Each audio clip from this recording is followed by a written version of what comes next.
বন্ধুগণ, স্বাগত আপনাদের সকলকে। আজকে একটা নতুন ভিডিও নিয়ে হাজির হলাম আপনাদের সঙ্গে। আজকে এই ভিডিওতে আমরা জানবো শ্রী রাধার জন্মকথা এবং তার অসীম প্রেমের কাহিনী। রাধারানী, যিনি ভগবান শ্রীকৃষ্ণের চিরন্তর সঙ্গিনী হিসেবেই আমাদের কাছে পরিচিত, তাকে হিন্দু পুরাণ এবং বৈষ্ণব ধর্মে বিশেষভাবে পূজা করা হয়।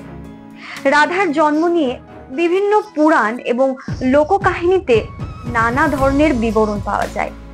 আসুন বন্ধুরা, তার মধ্যে কিছু বিবরণ আমরা জেনে আসি। পুরাণ অনুযায়ী রাধারানী স্বয়ং দেবী লক্ষ্মীর অবতার। তিনি শ্রীকৃষ্ণের সাথে এই জগতে আবির্ভূত হন এবং তার জন্ম কোনো সাধারণ মানবের মতো নয়। তিনি সরাসরি দিব্য আকারে প্রকট হন।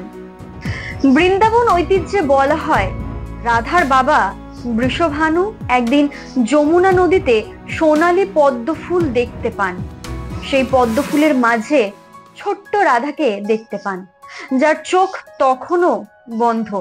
তবে যখন শ্রীকৃষ্ণ তাকে দেখতে আসেন এবং তার মাথায় হাত রাখেন, তখন তার চোখ খুলে যায় এবং তিনি শ্রীকৃষ্ণকে চিনে নেন। আধ্যাত্মিক ব্যাখ্যা অনুযায়ী রাধার জন্ম শারীরিক না হয়ে আধ্যাত্মিক ছিল। এটি প্রেম এবং ভক্তির জাগরণকে প্রতিফলন করে। রাধাকে ভগবানের প্রতি শুদ্ধ ও নিঃস্বার্থ প্রেমের প্রতীক হিসেবে দেখা হয়।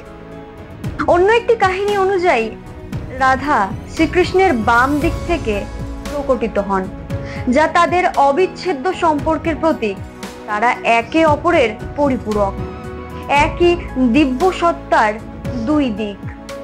প্রাচীন শাস্ত্রে যেমন বেদ বা মহাভারতে রাধার উল্লেখ নেই, তবে পরে পুরাণ এবং বৈষ্ণব সাহিত্য যেমন ব্রহ্ম বৈবর্ত পুরাণ এবং গর্গ সংহিতা এবং মধ্যযুগের কবি জয়দেবের গীত গোবিন্দে রাধার প্রসঙ্গ পাওয়া যায়।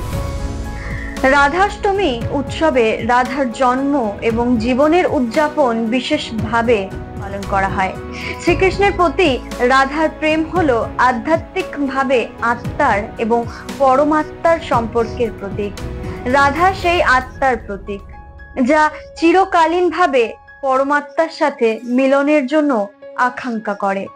শ্রী রাধারানী শ্রীকৃষ্ণের সাথে গোলকে থাকতেন। একবার দেবী রাধা গোলকে ছিলেন না।